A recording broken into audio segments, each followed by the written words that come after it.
And now, broadcasting live from the Elevation 5280 Sports and Lifestyle Studios.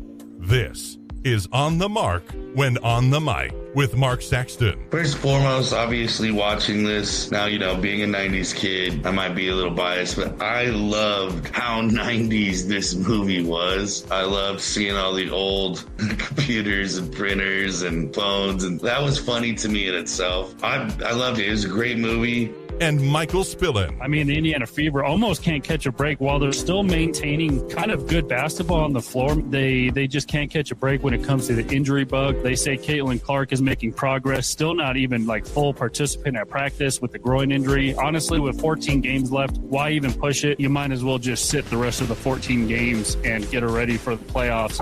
Now, On the Mark when on the mic is on.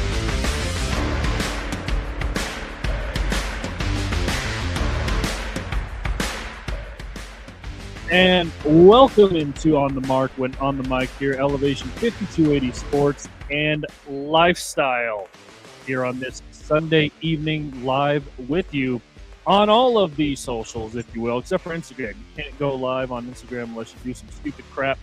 So we're not about that life. Mark, how the heck are you this evening? I'm good. Loving the new production. Got me juiced. I'm ready to go, dude. There you go. There you go. I told you we'd get a little better as time went on. Still little bugs to work out, so we'll work on that as the time goes as well. But like I mentioned, all the socials, follow us, and you can watch us right now on Facebook, on X at 5280 Sports Life. Again, not on Instagram, but on YouTube as well. Subscribe to our YouTube channel at 5280 Sports Radio. Leave a comment or text us if you want as well. 720-375-2341 is the number. You can so many ways for you to get involved with the pod. This and a lot of pods on the network, brought to you by Pikes Peaks Sports Cards. There is, I was going to say a lot to get into this evening, Mark, but it's basically the same.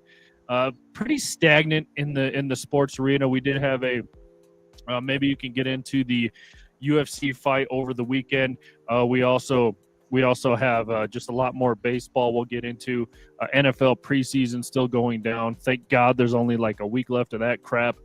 And then obviously the WNBA heading down the stretch run.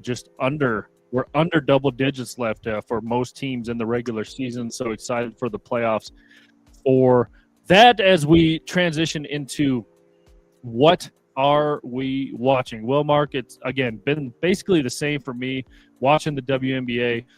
First of all, just want to I don't know if anyone saw the Indiana Fever game earlier this afternoon. It was on at my time at 11 o'clock Mountain Time, so 1 p.m. Eastern Time.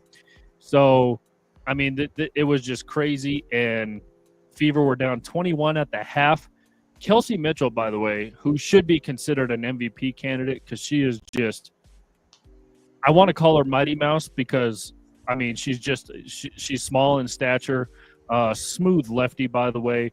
But Damon Stoudemire from the NBA had that nickname with the Portland Trail Blazers, and I think she's better than a Mighty Mouse nickname. I don't know what to call her, but that's perfect. That's a perfect nickname. Yeah, Mark. She had 4 points at halftime. Finished the game with 38 points. And have a second half, why don't you? She just went off. Literally carried the team on her back. Aaliyah Boston had another double-double, was in foul trouble. Natasha Howard a double-double, but she was in foul trouble. The really sucky part was that Sophie Cunningham went down in the second quarter, just screaming, holding on to her knee. Right after the game, they did not have an update on her, but she missed a couple games earlier in the season with an ankle injury, so we'll see how she comes back. But I mean, that game was just crazy. So obviously, that's still on my list of what I'm watching. It's just been crazy. Phoenix and Seattle are battling it out right now. Seattle, they have not won a game in August, which is crazy to think about. They were at the top of the standings there for a little bit. They have slid all the way down to the 8th seed, Indiana, just above them in the standings. And as we mentioned, maybe last week or a couple weeks ago, that in the W, you it doesn't really go by conference because there's not enough teams to kind of do that. So it goes top 8 seeds, just like a conference in the NBA. Top 8 seeds, though, in the entire league make the playoffs, and that's how you are seeded. You're not really you play whoever you're seeded against. It's not by conference. So I kind of like that, Mark, because in the NBA, in the playoffs at least, you're not playing anyone from the other conference until one of them makes it to the finals. But in the W, you can play whoever, Western Conference, Eastern Conference, it doesn't matter. So, yeah, it was just a crazy day of hoops, especially that Fever game. And so the Las Vegas Aces, too, by the way, repping them today, by the way. Asia Wilson, by the way, still one of, if not the face of the league. She has just been on a tear these last couple games. 6 in a row now for Vegas as they have climbed their way to the top of the standings. I still don't think, Mark, anyone's going to catch Minnesota. They are just it's just unfathomable to say, but even without Nafisa Collier, who's still a top MVP candidate for this season, still nobody's going to catch the Minnesota Lynx. So that's, again, still number one on my watch list. I mean, I'm not even mad at it. Like you were talking about earlier, the Indy going off and having a hell of a second half and coming back and winning in an OT. That's the perfect time of the year. It's what you like to see them do, getting ready for the postseason. I like it. I haven't changed. Still with the MLB, still with the Padres, even though we dropped a series against the Dodgers. Kind of a rough weekend in sports for me, especially on my bets this weekend. But no, same thing. I mean, I think that's just the way August goes, right? Watching the last little bit of the summer sports and gearing in for football. Yeah, like I said, it runs kind of stagnant during August. A lot of people are hyped up for football, and that's understandable. You're especially in Denver, obviously, when you don't have a baseball team. So, again, the most exciting game here in like the last 4 years was the Savannah Banana game. So that was probably the most people maybe had fun at Coors Field in a very long time. Except me. They had a sold out crowd this year, wasn't it? I would not have fun at either game, by the way. But I did see them, by the way, in Chicago. Again, probably the only time the White Sox have sold out this year too. But they did bring out Mark Burley, Paul Konerko, Ozzie Guillen, AJ Pierzynski, all the basically some of the main members from the 05 championship team. The Bananas brought out. So that, again, when they bring out the legends like that, I like that kind of stuff. But the whole Globetrotter backflip catches, I'm just not into. I don't know. Is something wrong with me? Let us know, because I will definitely not get it fixed. Nah, you definitely got to get out there and catch it. Well, maybe, I don't know now after looking at some of those prices. But back when they were cheap, I think you would have liked it. The environment was good stuff. It was fun. Yeah, I guess so. All right, the other thing I'm looking at, Mark, or what I'm watching here, staying in the W heavy on this side for me, but is the Rookie of the Year race. And I know everyone's going to say, oh, it's Paige Beckers. And I get it. Paige is awesome. Paige is wonderful. And I like Paige. But you got it. And I put this out there, Mark. I did. I blogged it. I wrote an article. You could go to e5280sports.com or our socials to catch the link of why Sonia Citron has now forced herself into the Rookie of the Year conversation. I'm not going to get into all the stats and legislature and all that, but the way that she plays, not only that, but the way that she has, and it's not just her. I mean, I go into also, fellow rookie teammate Kiki Ariafin has just been outstanding. The moves they have made. It was a huge question mark when they traded Brittany Sykes to Seattle, and it seems to have almost brought this Mystics team together. They bring in J.C. Sheldon, who had a wonderful first game with the Mystics. I still love Lucy Olson. Someone was telling me, what about Georgia Amor? She did tear her ACL in the offseason, like right after the draft, in between getting drafted and when training camp would start, out of Virginia Tech, and out of Kentucky, and she. I don't know if Lucy Olson would have a roster spot if Georgia Amor was playing. That's just saying how deep this team is right now. And then again, you trade Brittany Sykes, you bring in a veteran champion like Alicia Clark into this team, and now they're knocking on the door mark of the playoffs. They're almost ready to push Seattle out of the way, the team that they traded Sykes to, and enter a playoff position. So, and not only that, and again, not her fault. Paige Beckers has also missed 9 games this season due to injury. She had a concussion issue earlier in the season also. So you got to take that into consideration. But I think Sonia Citron should be, if not number 2 or a 1A, 1B type situation, she's got to be in the conversation. Yeah, I mean, I think you covered it all right there. I do got to throw my hat in the ring for Kiki, obviously doing her thing, playing extremely well in Washington. So I don't know. I just it's tough. It's tough to go against what Paige has done. Sonia Citron has definitely been the second half Rookie of the Year, in my opinion. But yeah, got to throw my hat in the ring for Kiki, man. Yeah, like I said, the Mystics would not be here without both rookie teammates. So absolutely, So I don't know if you can do a co-Rookie of the Year like the NBA has done a couple times with like Jason Kidd and Grant Hill. I think it was they won co-Rookies of the Year. If I'm right, that's right. No, I want to say that's right. I think it's happened twice, if I'm not mistaken. But and I'm just going to say this too. Carmelo should have won Rookie of the Year in 2003, not LeBron. So, agreed. That should have been another co-Rookie of the Year. And because Denver made the playoffs, Cleveland didn't. So that was tough. All right, Mark, what's next on your watching list? You know, I am stagnant at baseball. Just dove into the UFC. I guess I'm year-round watching UFC. So I guess that'll always stay on my list. UFC 319, great card. Couple of spitting elbows for the knockout.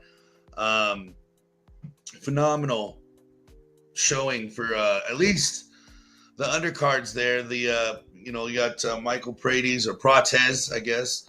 I've been saying that wrong. Getting the spinning elbow. And when this man connected, it almost sounded like a bone snapped. It was crazy when he connected with Jeff Neal's side head right here. Just the sound of that was just filthy. And then he immediately falling to the canvas. And then in back-to-back fights, LaRon Murphy taking it to Aaron Pico.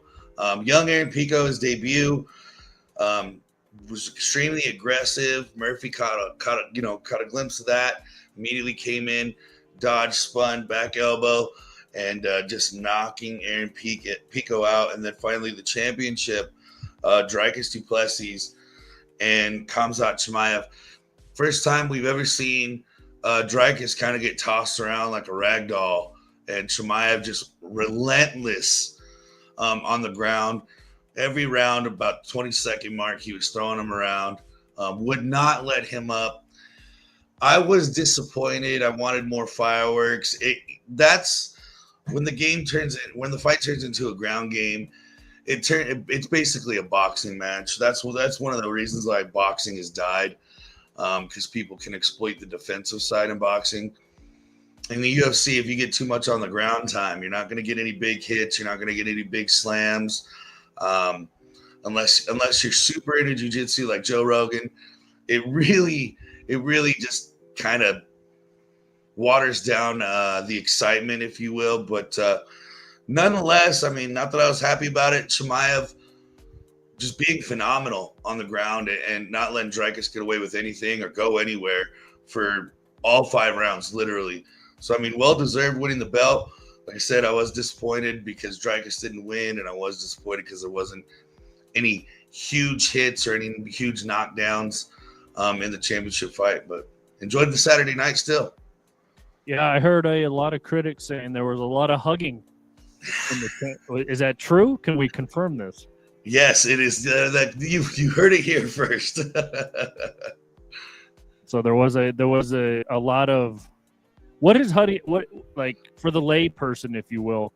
What is hugging considered? Is that just defense? Is that just it's more of a defensive attack, if you will. So, like, every time Khamzat got Dricus on the ground, he got to the back, which is huge because you go for any kind of submission from the back, specifically like a rear naked choke.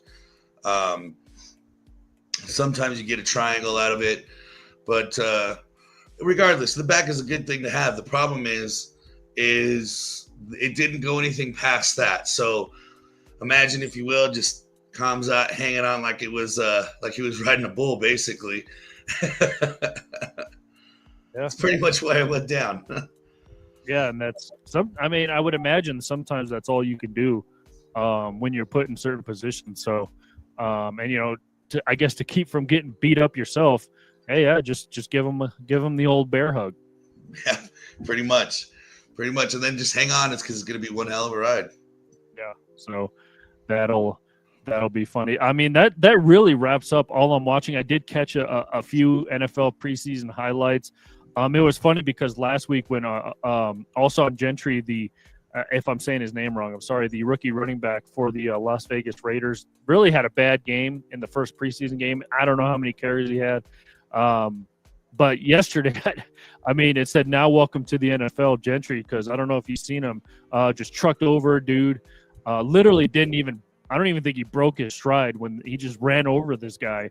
And then a couple plays later in the same series, found his way into the end zone for his, I guess, first official preseason touchdown as a rookie. But yeah, I mean, again, preseason football to me, it's just I get it. If you're super into rosters and stuff, you want to see who makes the cut, who doesn't.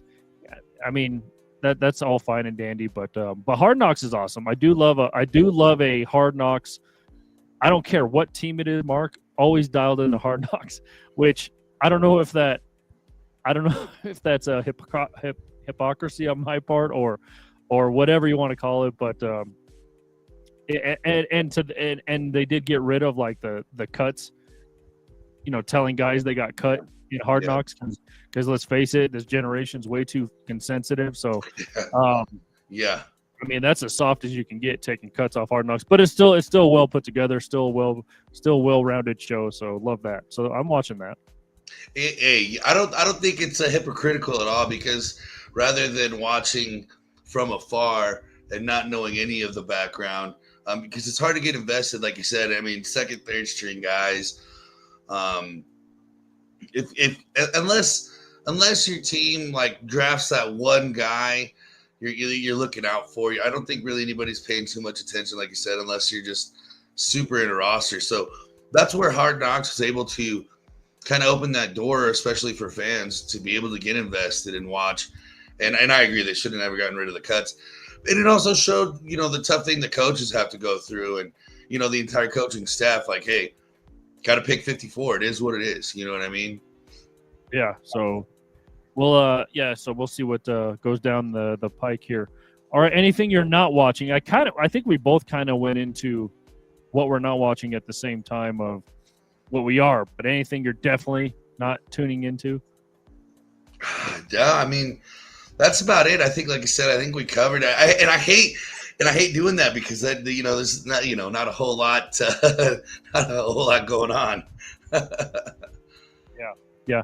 I will say though, I've been trying to get into it more, but I don't know if I can watch golf, Mark. I just and unless it's on Netflix,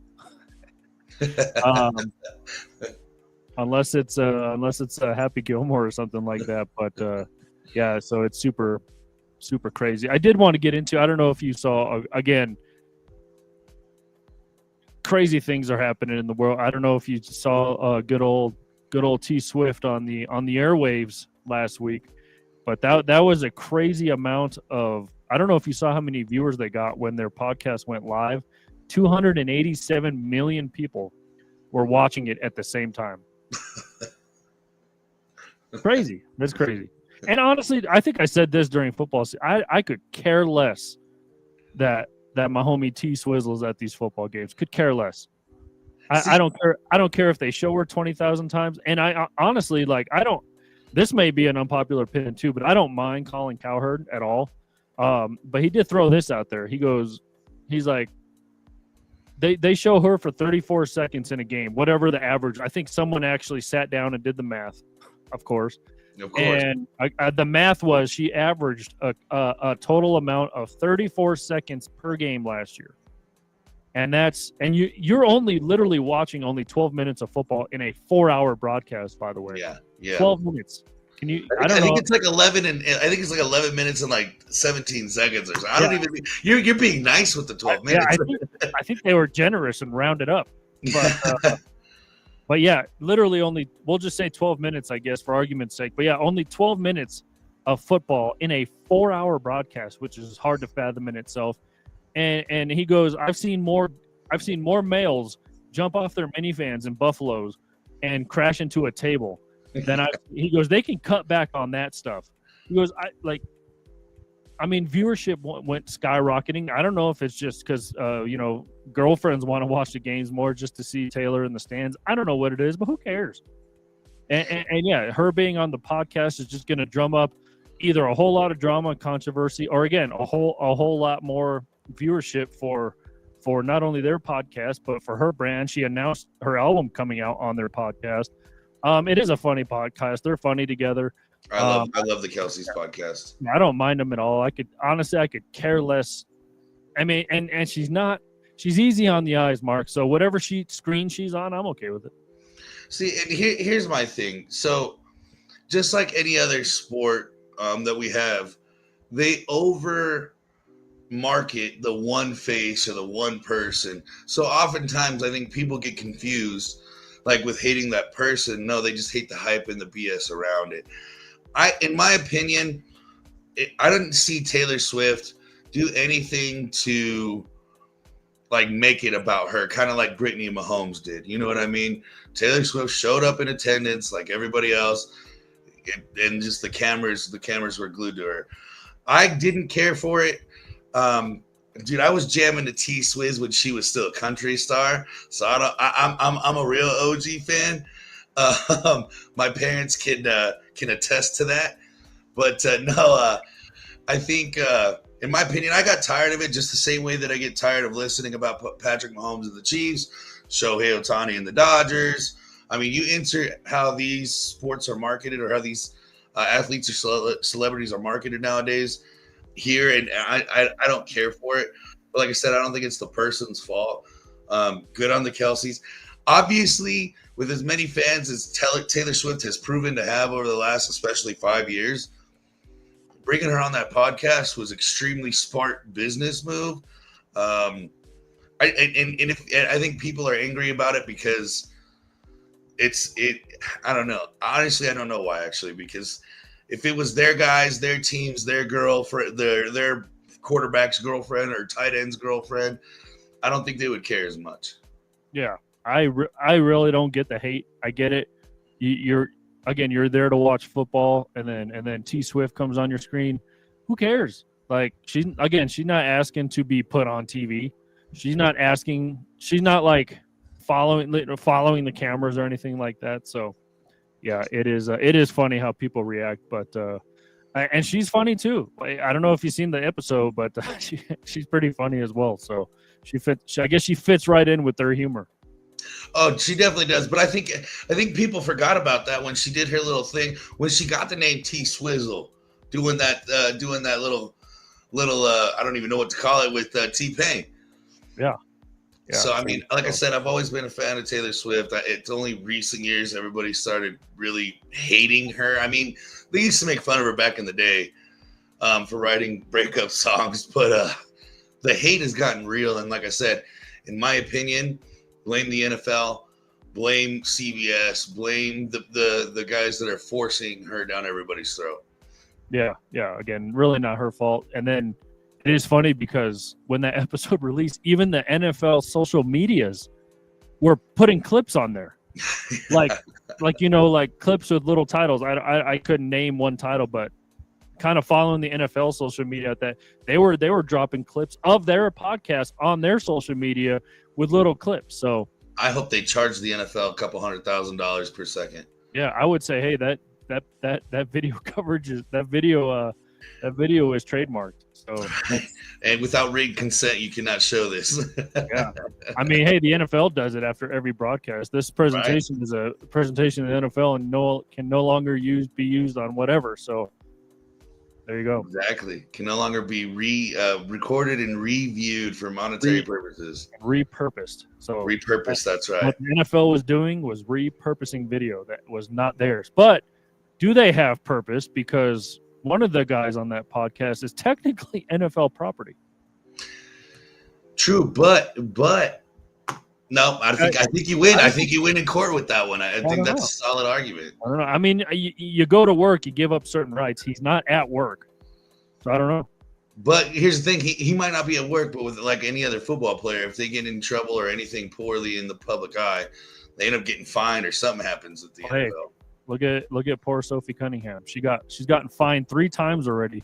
Literally, only 3 episodes of her new podcast have been released. She's been fined 3 times. All 3 times, which is crazy. And I don't know if you saw. I'm going to pull this up, but I don't know if you saw what Sophie Cunningham's sister said about her injury, not only today, but then also the kind of the officiating. And if I find it great, but I'm totally going to butcher it and paraphrase it. But she said, hey, WNBA, instead of fining players for what they say on a podcast, why don't you actually get officials who officiate the game correctly and protect their players? Something around that. Yeah. Good for her. You know what though? That goes, I mean, kind of ties in with the Taylor Swift stuff, where it's the way the league handles that crap, and then they try and control people's responses, or even if you want to call them outbursts or reactions to the situation, instead of fixing the damn situation. I mean, it's that culture that we live in today, where it's like, she's not wrong, so why is she getting in trouble? Like, why is she getting fined for what she's talking about? Yeah, exactly. And yeah, I mean, I really don't know how you protect a player when, and I'm not trying to stick up for officiating or anything, but I don't know really how you protect a player from a knee injury. I get it. Frustrated. By the way, here's the exact quote from Lindsay Cunningham. You can follow her if you want at L Breezy on X. That's an awesome name. It said at WNBA, maybe you should focus less on finding players for commenting on your poor officiating and more about hiring officials that are able to call a consistent game and protect your athletes. Pathetic.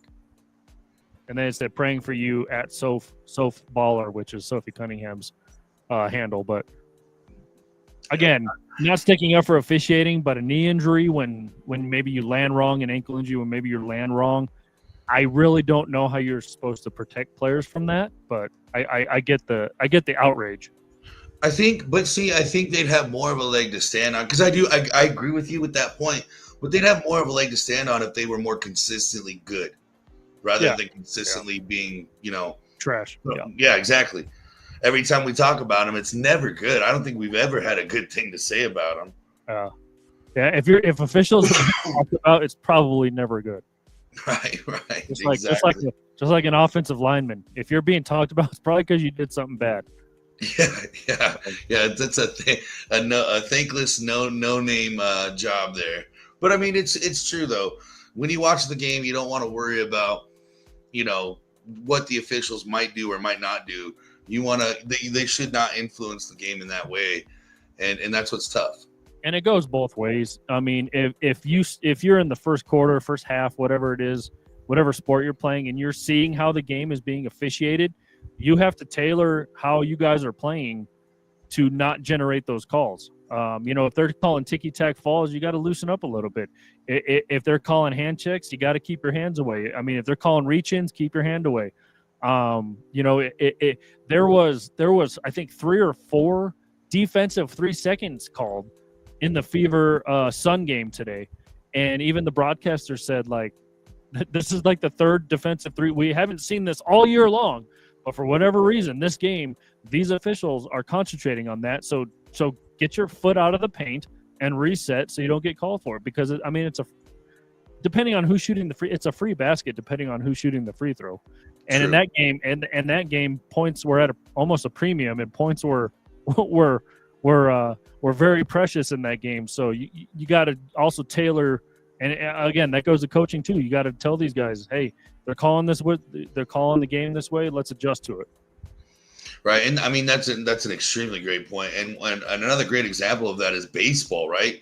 I mean, if you're looking at those outside pitches and they keep calling them strike three, eventually you're going to scoot your ass into the plate and you're going to take a jab at it out there, right? Or you're just going to keep going down looking. So I mean, yeah, I do see it from that point where you get, like you said, you got to tailor what you're doing and adjust to it, but at the same time, what's crazy to me is it's the same game that everybody's been playing since we've all been kids, and different refs we have to drastically, especially in the WNBA right now, they have to drastically play differently almost every game. Yeah, and they cycle through. So I'm sure you're like, oh, we got Jerry today. He's a stickler for this. Let's whatever the case may be. So yeah, we'll see what happens with Sophie Cunningham. Hopefully it's nothing too serious, but it looks serious. So I'm really shocked that nothing's come down the line yet.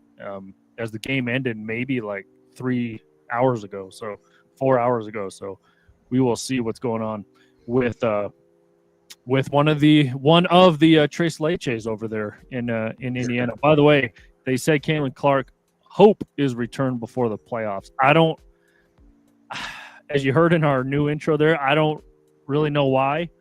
But I guess teacher, I would still hold her out as long if you're playing okay basketball. And again, depending on Sophie Cunningham now, I mean, you're just losing all your depth that you banked on in the offseason. So we will see. And a shout out to Odyssey Sims too. I think I mentioned her last week. They brought her on a 7-day hardship contract. They signed her to another 7-day, 19.7 assists today. So she really stepped up too. Yeah, no, and I like I agree with you. Why play Clark? Do your job, nail down the playoffs, let her come back 100% instead of trying to come back and then scrape across the finish line. And I kind of see why. Maybe you want to get 1 or 2 games, get that endurance back in the regular season, so you're ultra ready for the playoffs. But yeah, so we will a couple game actions, if you will. Before the playoffs ramp up. So we will see what's going on there. All right. By the way, we are renaming this segment. It is called, I forgot what it's called, but we're not going to call it Let's Check the Cinephiles anymore. We did have another name for it, and I just found it going through these audio clips, by the way, Mark. It's called The Wheel Review. So we will be spinning the wheel review. I think you honestly came up with that. So, I think I remember that. I do remember that. Yeah, I think it was more appropriate than the cinephile. So, in our defense, if it wasn't for Diddy, we probably would have had a shot at keeping that around. Yeah, and yeah, some other files out there. All right.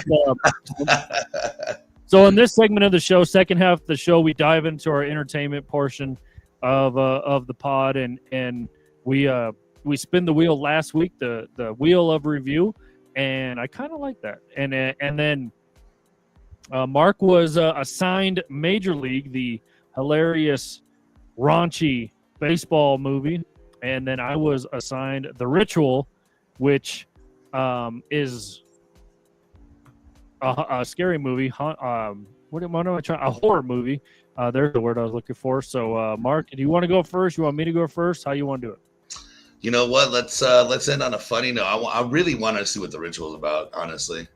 Okay. Well, I have been looking forward to this movie for a few months. I honestly couldn't tell you if it was in theaters to start, but anyway, it was of course $4.99 on Amazon to rent.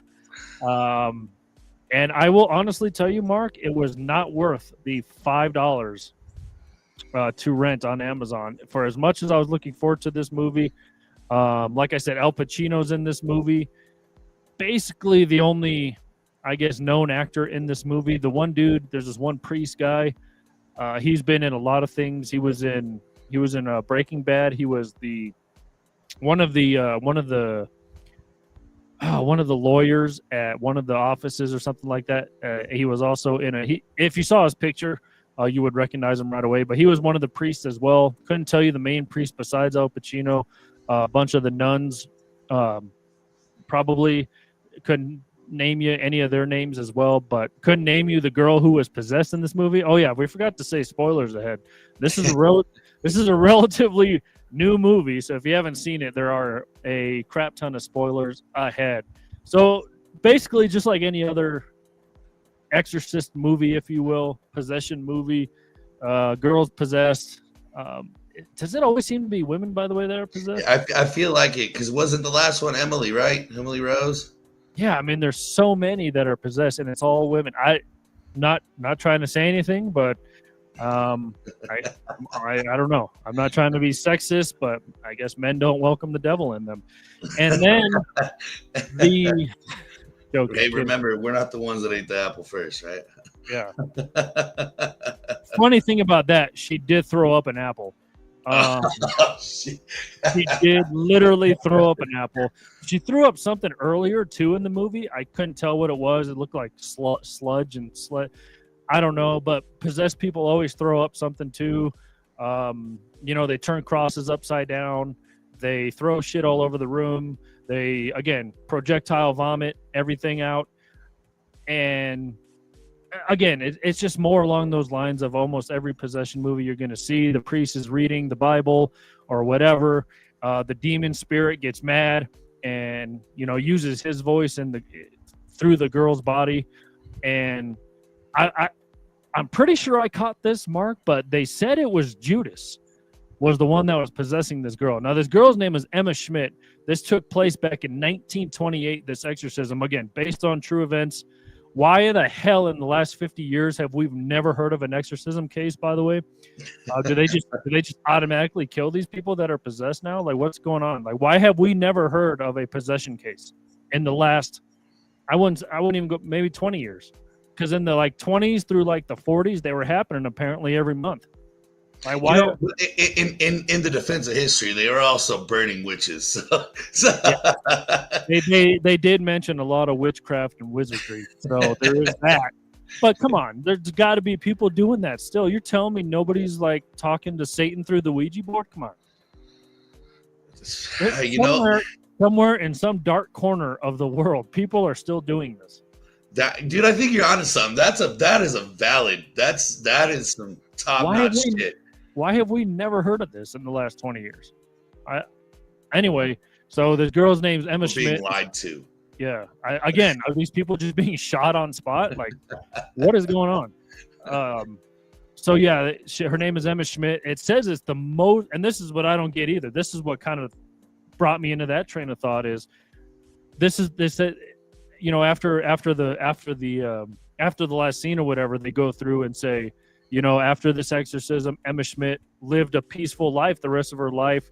The two priests were priests until they died, whatever. And it said this Emma Schmidt case in 1928 was the most and well-documented possession case there has ever been in American history. Wow. That's what brought me to the thought of, well, why the hell haven't heard of anything else? Again, and you're talking about the 1920s where they didn't have a freaking computer system to file these notes in. Well, how is it the most documented case in American history? It's crazy. That's a valid point. And but by the way, I'm excited for the last Conjuring movie coming out next month. So that'll be fun. But yeah, this one, I don't know. I was excited for it, and it kind of let me down, Mark. I'm not gonna lie. I don't think it was worth the $4.99 rental price on Amazon. Is the only really place. If it's free on HBO, I'm going to throw something in my TV. But I really honestly didn't look at any other streaming service because I knew it was on Amazon. But yeah, I mean, it just really wasn't worth it. It was kind of just down the similar lines of every possession movie. They put a cross on her forehead. It burns her forehead. She speaks in Latin or whatever, prehistoric language that they spoke. And again, I think it was Judas possessing the girl, which is, I guess, something new. We've never seen Judas come back and say, "Hey, what's going on, guys?" But and then Al Pacino's character. He's like the main priest who performs the exorcism. I guess Judas shows up at his door in this. I don't know if it's a monastery or whatever it is, and says, he says it in, again, some prehistoric Latin language, like, you continue this, you're all going to be dead.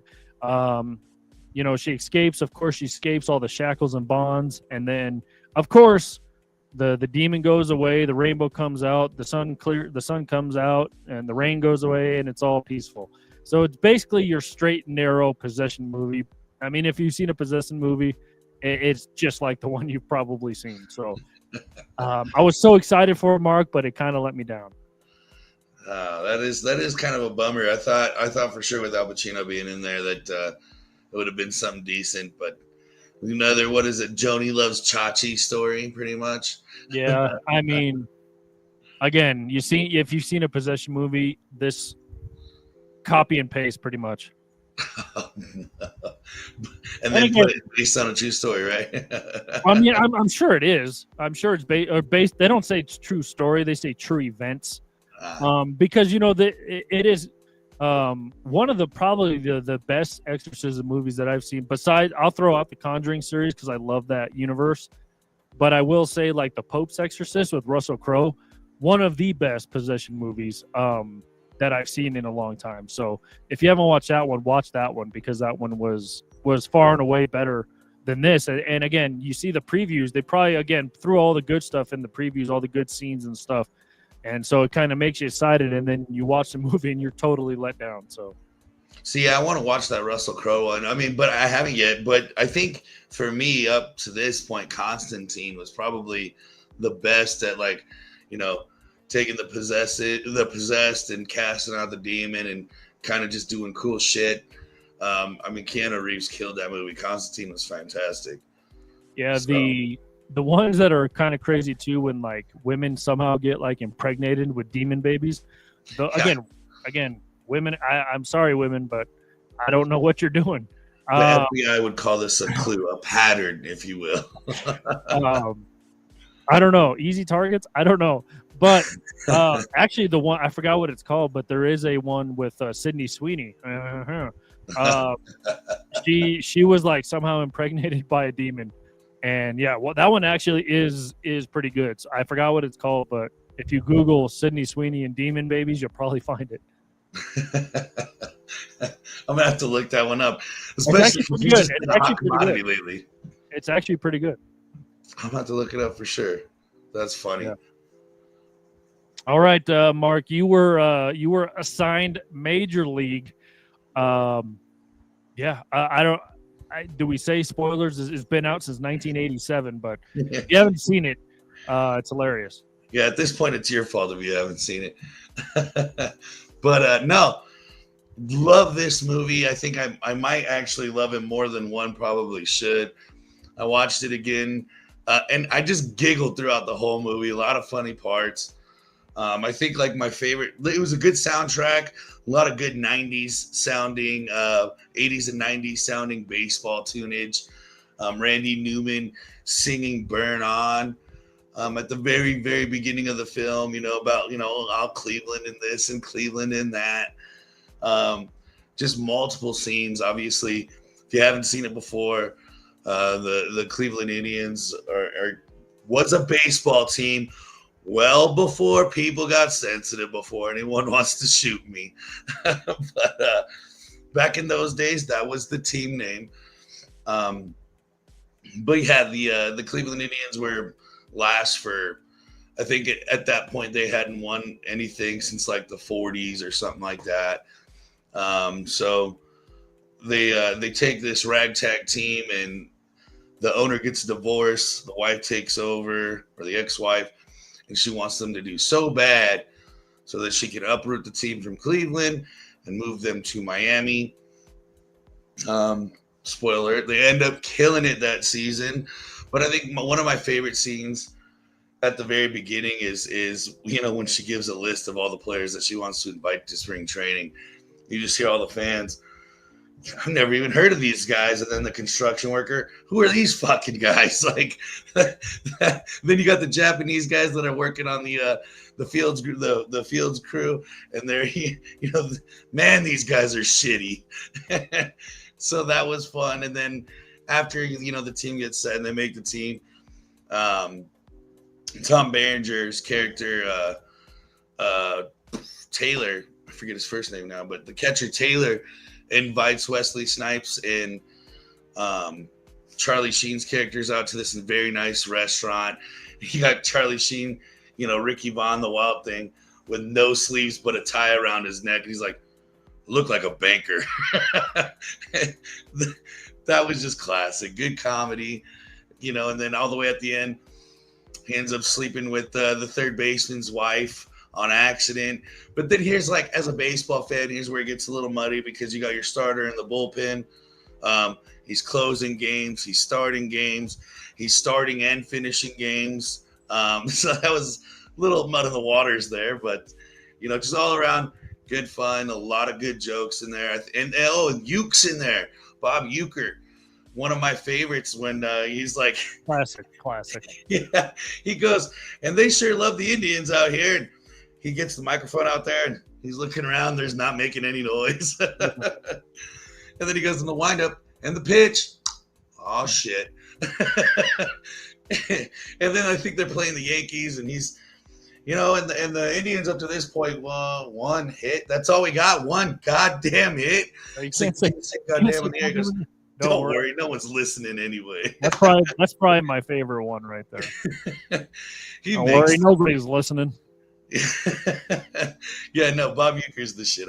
He's one of my favorites in that movie as well. So all around fun, man. 2 thumbs up. If you haven't watched it yet, shame on you. If you have, go and watch it again. Yeah, and a terrific cast. Like we mentioned last week when you got this movie, Tom Berenger as Jake Taylor, the catcher. Kind of a journeyman. His knees are shot. Calls his own shot, and then he puts down a bunt to win the game there at the end. I also like too. He's like, this guy threw at his own kid at a father-son game. Yeah. What did Uecker say? He goes, Wayne, he's a convicted felon, isn't he? He goes, no, I don't think so. Well, he ought to be. Well, he should be. Yeah. I mean, Uecker just just a bit outside. Ball 4, ball 8, ball 12. Yeah. Obviously, Charlie Sheen, Wesley Snipes as Willie Mays Hayes, the fast guy. Can't hit anything out of the infield, so they always told him to just put it down, and he'll beat the throw to first. And then Pedro Serrano. Many not know this, but he's the Allstate commercial guy, by the way. As Dave Chappelle, he makes all the white folks feel safe and like they are in good hands. Yeah, are you admitting it? F you, Joe Boo, I'll do it myself. Yeah, you tell me Jesus Christ can't hit a curveball? Let's not start a religious war. We had to sacrifice a whole chicken. Just classic lines from every second of that movie. So yeah, definitely recommend that one as well. Always not family fun, but I would say definitely parental advisory. Right. Maybe about 16, right? Yeah, if that. You might push it to 18 if depending on something. Another one of my favorite scenes is when they're sitting there and Tom Berenger's character, Jake Taylor, sees his ex-girlfriend. Charlie Sheen's character, Ricky Vaughn, looks at him and he goes, "Who's that? You want me to drag him out in the back and kick the shit out of him?" And he goes, "Okay." Yeah. I mean, Rene Russo's in the movie as well, so a good cast all the way around. Just hilarious movie. Yeah, Roger Dorn, his wife. Yep, that was funny. I just got one thing to say to you, Vaughn. He walks out. They bring Vaughn out. He's so scared. He's like, I'm gonna get out to the bullpen early. You don't have any interaction with Dorn, and he gets called into the game, and Dorn goes up to the mound. I got one thing to say to you, Vaughn. Strike this motherfucker out. Yep. Yeah, and then he punches them when they win. But yeah, I think too, one of my favorites is when he's sitting on his bed after the deed was done. He's like, I swear to God, I didn't know. It's just great. Yeah, I mean, and then Lou, the manager, some classic lines and there as well. So yeah, it's just. Yeah, I think I use Lou's line at least 3 times a year as a Padres fan. You win 2 games, you're on a roll. Or what did he say? You win 2 games, you're feeling good. You win 3 games, it's called a winning streak. It's been done before. Yeah, and then even in softball, I'm always like, give him the heater, Ricky. Yeah. We wear caps and sleeves in the big league, son. So yeah, just great. Don't give me this Olay shit, Dorn. Yeah, it's so good. So yeah, definitely recommend that. And I would say not recommending The Ritual, which is kind of sad for me. That is a bummer. I was kind of looking forward to that. I mean, you can watch it. I'm not going to discriminate against watching it, but I would wait till it's free somewhere. Bummer. I will say that. All right, it is now time to spin the wheel review. And again, if you're new to the program, we spin the wheel. It lands on movies or TV shows, and we go to genres, and then we go to we spin the wheel, see what genre it lands on, and then inside that genre category, we'll have a bunch of movies that we are assigned to watch and give our review, recommendations, quotes, whatever. For next week. I think, Mark, you went first last week. What do you want to do this week? I think you're right. So let's go you first. We should flip a coin, but here we go.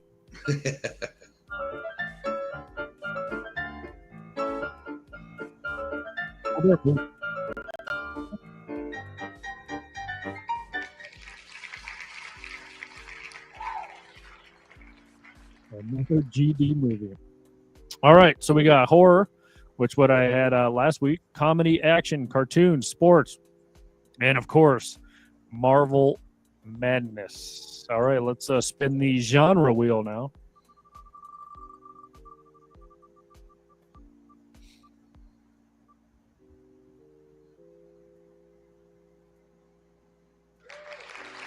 Oh, this is new. All right. New for me. No, you got Coco. Oh, that's right. I did. See, I already forgot. All right. Why am I? Are we embarrassing ourselves again on national TV? Oh, here. No, this is TV. Why am I not seeing? I know we had one. Obviously, we both drew one there. Yeah, we did. I honestly don't know what happened to it. All right, here, cartoon animated. All right, if it lands on Coco or All Dogs Go to Heaven, I'll respin because we forgot to take those off. But here we go.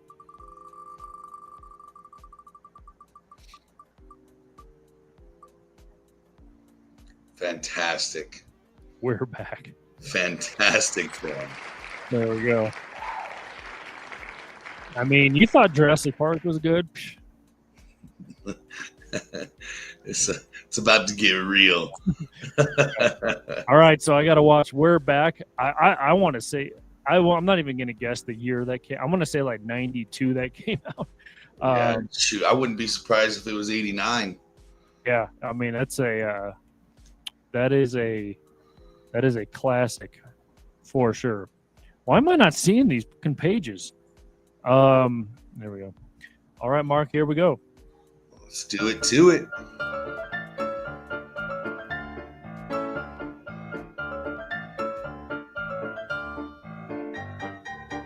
I'm just not destined to watch any TV shows. Well, the crowd's excited for you, though. All right, here we go. See what genre you get.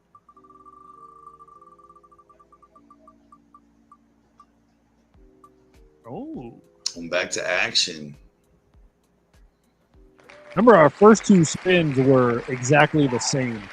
So I'm glad it's differing things up here a little bit. All right, we got a lot of movies in this category, so you need to start. I'm looking good right now. I like this.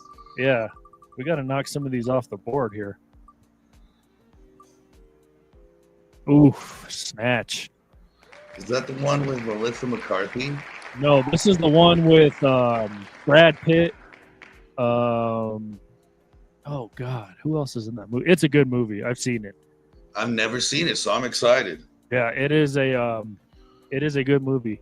I forgot who's in that movie, but Brad Pitt's basically the main. It's like one of Jason Statham's first intro to like action movies, I guess. But how do you say that guy's name? Benicio del Toro's in it. Oh yeah. Yeah, it is a pretty big cast. Lenny James is in it. If you watch The Walking Dead, you know who Lenny James is. Wow. Yeah, it's a pretty good movie, pretty good cast. I honestly forgot Jason Statham is in it, but yes, now that I've seen that, I do remember his character in that movie. Vinny Jones is in it, who he's like a character actor.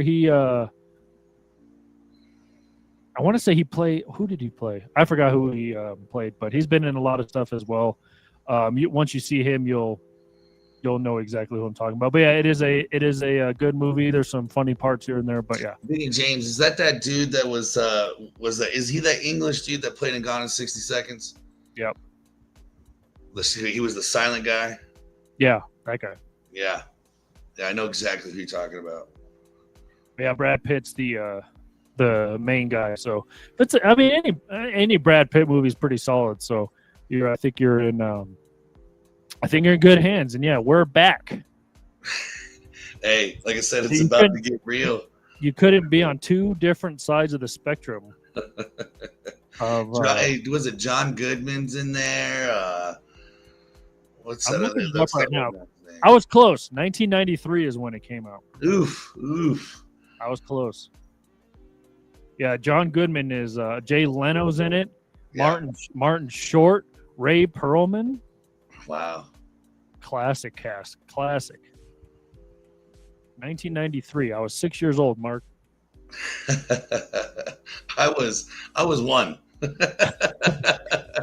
Yeah, see? Dating myself pretty terribly. Yeah. So there you go. So yeah, that'll be on next week's show. Don't forget to like, subscribe. All of our socials at 5280sports.com is our home base. Make sure you go there. I blogged out a blog yesterday, so go and read that.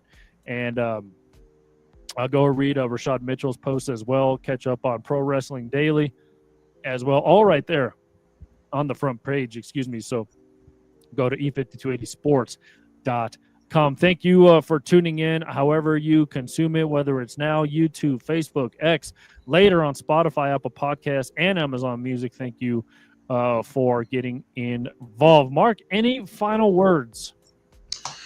Folks, strap in. The production's here. We're gonna start coming around. Movies are gonna start flying off, and then playoffs are right around the corner. So I'm excited. Thanks for tuning in again. All right, that'll do it for us here on the Mark When on the Mic on e5280sports.com and Lifestyle. For Mark, I am Michael. We will talk to you next week.